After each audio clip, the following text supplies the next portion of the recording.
बोलिए प्रेम से श्री सद्गुरु महाराज की जय। श्री सद्गुरु महाराज की जय।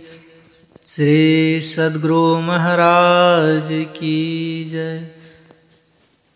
बंदो गुरुपद कंज कृपा सिंधु नर रूप हरि महामोहतम पुंज जासु वचन रवि करणकर। प्यारे लोगों, आज का सत्संग का विषय है अंतर में डूबने से चैन। जो अहम ब्रह्मी अनहलक ऐसे शब्दों की पुकार करते हैं, उन्हें मैं ज्ञान मार्गी कहता हूँ। जो कहते हैं प्रभु हम तुमसे मिलना चाहते हैं,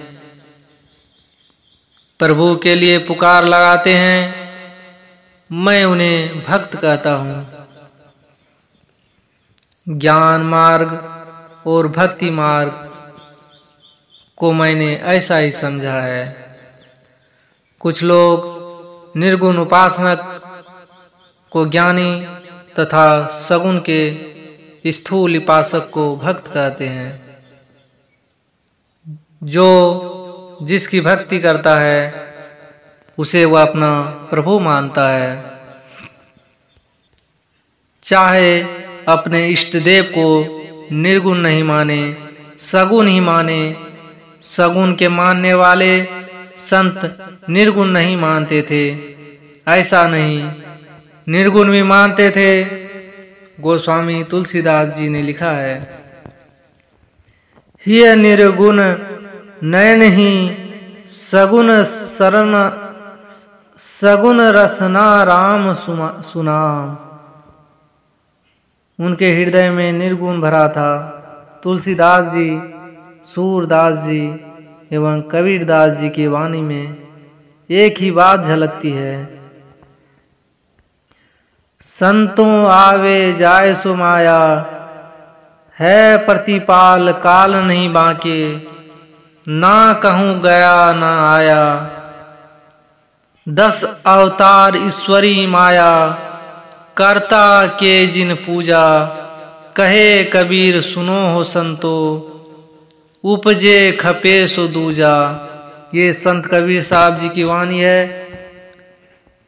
और संत तुलसीदास जी महाराज रामचरित में लिखते हैं, निर्गुण रूप सुलभ अति, सगुण जान नहीं कोई, सुगम अगम नाना चरित, सुनि मुनि मन भ्रम होय। भगत हेतु भगवान प्रभु, राम धरे हूँ तनु भूप, किए चरित पावन परम, प्राकृत नर अनुरूप। गोस्वामी तुलसीदास जी की ये वाणी है। गुरु साहब तो एक हैं, दूजा साहब आकार, आपा मैटे गुरु मिले, तो पावे करतार। ये संत कबीर साहब जी की वाणी है। अवतारी राम को जिस गद्दी पर तुलसीदास जी ने बिठाया, उसी गद्दी पर गुरु को संत कबीर साहब ने बिठाया। तुलसीदास जी के हृदय में निर्गुण भरा है, किंतु अपने अपने कहने का ढंग है। सगुण का अर्थ है गुण रहित, सगुण का अर्थ है गुण सहित। गुणों को धारण करने वाला, जिसने त्रैगुण को धारण किया है, उसे सगुण कहते हैं। जो निर्गुण ही निर्गुण मानते हैं, किंतु गुरु चरण में नवते हैं, तो वे सगुण को भी मानते हैं। लीला सगुण जो कहहीं बखानी, सोए स्वच्छता करहीं मल हानि।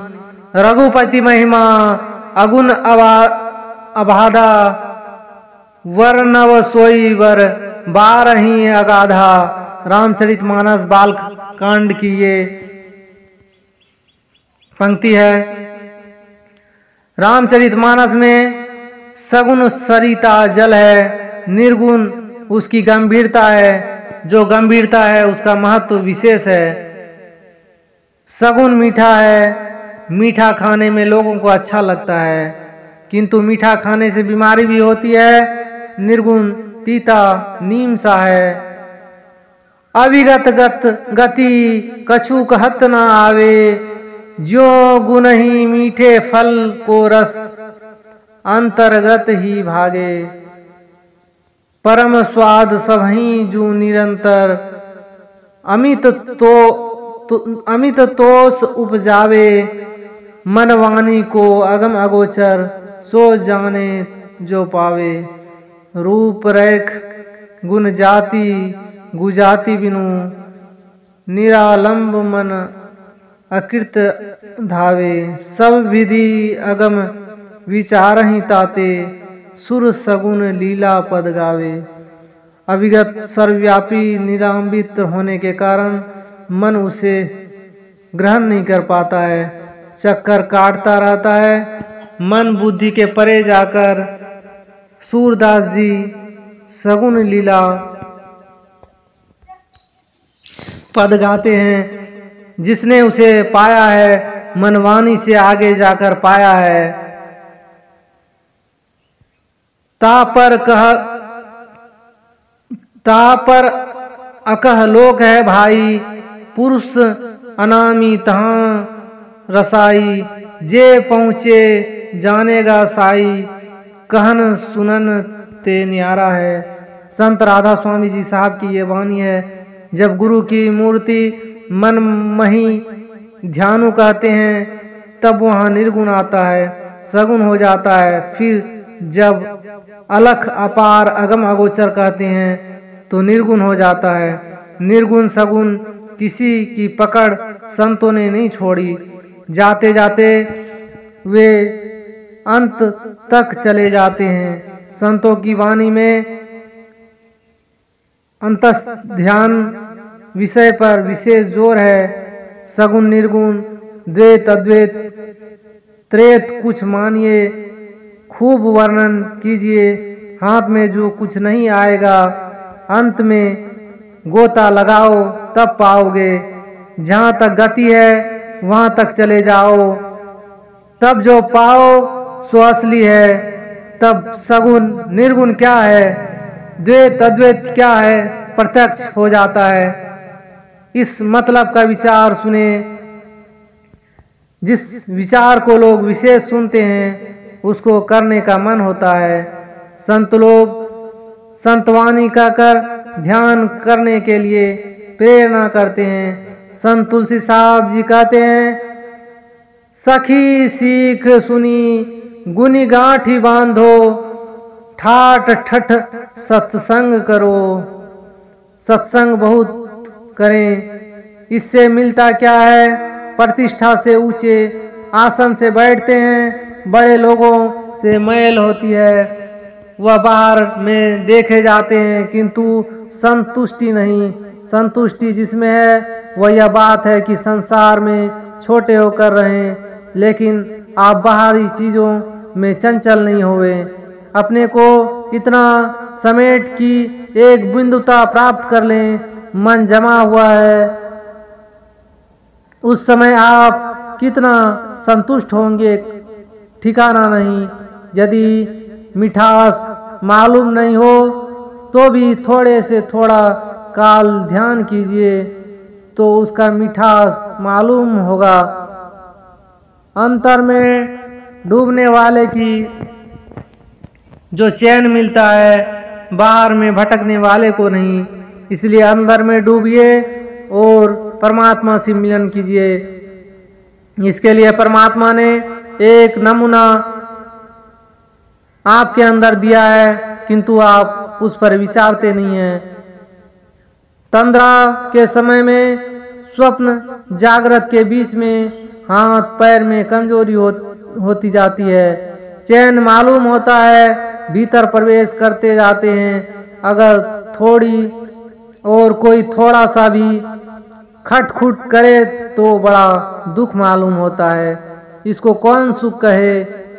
5 इंद्रियों में जो सुख रस मिलता है वैसा है या कैसा है, इसे भी तो नहीं बोल सकते।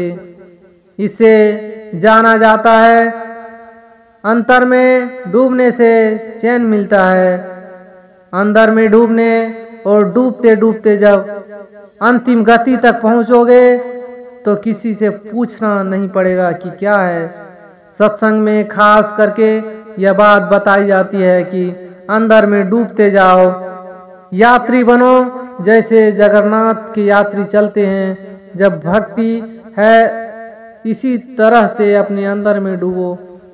संत लोग कहते हैं हाथ पैरों को मत डुबाओ, मन को अंदर में चलाओ। मन चलते चलते फिर आप चलेगा।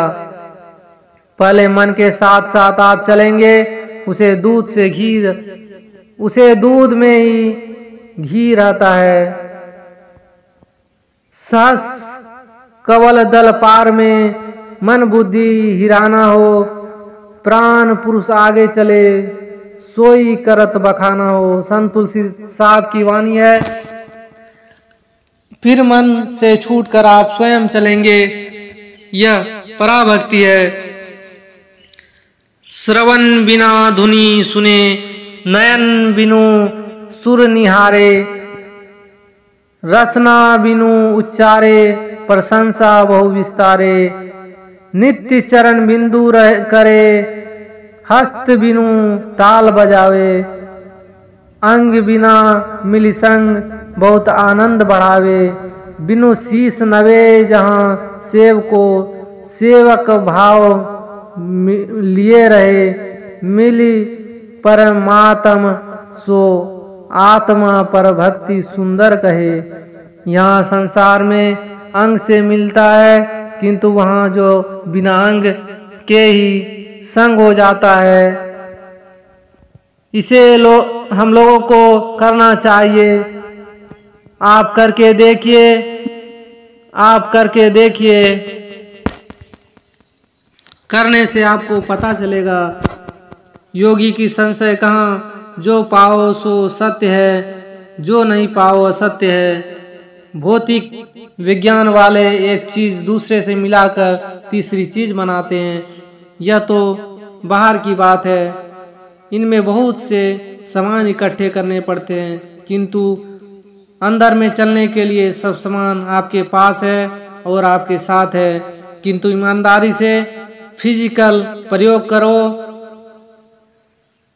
चश्म बंद, गोश बंद, लव बंद, कर नवीने नूर हक, बरबदन बखंद।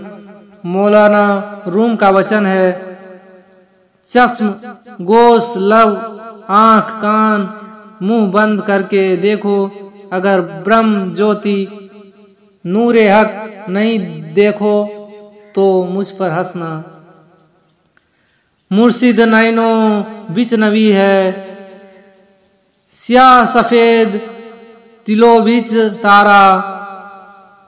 अतिगत अलख रवि है, आँखी मुंदे पाखी चमके, पाखी मुंदे द्वारा। ते द्वारे दूरबीन लगावे, उतरे भव जल पारा। सुन्न शहर में बास हमारा, तऊ सरवंगी जावे। साहब कबीर दशा के संसी, संगी शब्द महल ले आवे। मुर्शद गुरु, हम लोग बहुत प्रकार के गुरु का प्रयोग करते हैं, किंतु यहाँ आध्यात्मिक गुरु के लिए लिया गया है। हे मुर्शिद, आंखों के बीच में नवी है, अर्थात संदेश वाहक है। उनके पैगंबर मोहम्मद साहब थे। उनको खुदा का नूर भी कहते हैं, अर्थात वे खुदा के नूर थे। वह ब्रह्म प्रकाश तुम्हारी आंखों में है। रब शब्द को रवि किया है। काले उजले तिलों के बीच में तारा है। यह भी बाहर में कैसा समझाया जा सकता है। जब दृष्टि एक होती है तो पहले काले फिर उजले तिल का दर्शन होता है। जो अंधकार में एक ही स्थान पर देखता है उसे वह काला चमकदार मालूम होता है, पीछे वही उजला हो जाता है। फिर तारा का दर्शन होता है। यह जो तारा है वह सर्वव्यापी सब में है। खोज करो अंतर उजियारी, छोड़ चलो न द्वारा। संत राधा स्वामी साहब जी कहते हैं और उनकी वाणी है, श्याम कंज लीला गिरी सोई, तिल परमान जान कर कोई। छिनी छिनी मन को तहां लगावे, एक पलक छूटन नहीं पावे। श्रुति ठहरानी रहे आकाशा, तिल खिड़की में निस्दिन वासा। गगन द्वार दिशी एक तारा, अनहद नाद सुने झनकारा। जब तक आप जिंदा हैं तब तक आंख में चमक है, प्राण निकल जाने से आंख की ज्योति चली जाती है, वह चमक नहीं रहती है। उस ज्योति में द्वार है, जहाँ ज्योति नहीं है वहाँ द्वार कैसे पाते हैं। एक स्थान में देखते हैं, एक बिंदुता प्राप्त करने से ज्योति मंडल में पहुँचता है। दृष्टि योग करने से शून्य शहर में वास होता है। सर्वंगी जो अंग में है हो सदा के संगी, सब शरीर में सदा व्यापक है। उस शब्द की महिमा क्या है, जो सदा के संग परमात्मा है उसके महल में वही शब्द ले जाएगा।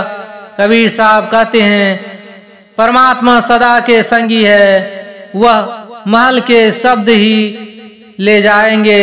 संतों की वाणी में दृष्टि योग और सुरत शब्द योग सूक्ष्म साधना है, किंतु स्थूल में नाम जपत स्थिर भया, ज्ञान कथत भयालीन। सूरति शब्द भये भया, सूरति शब्द एके भया, जल ही हवेगा मीन। नाम जपत कुष्टि भला,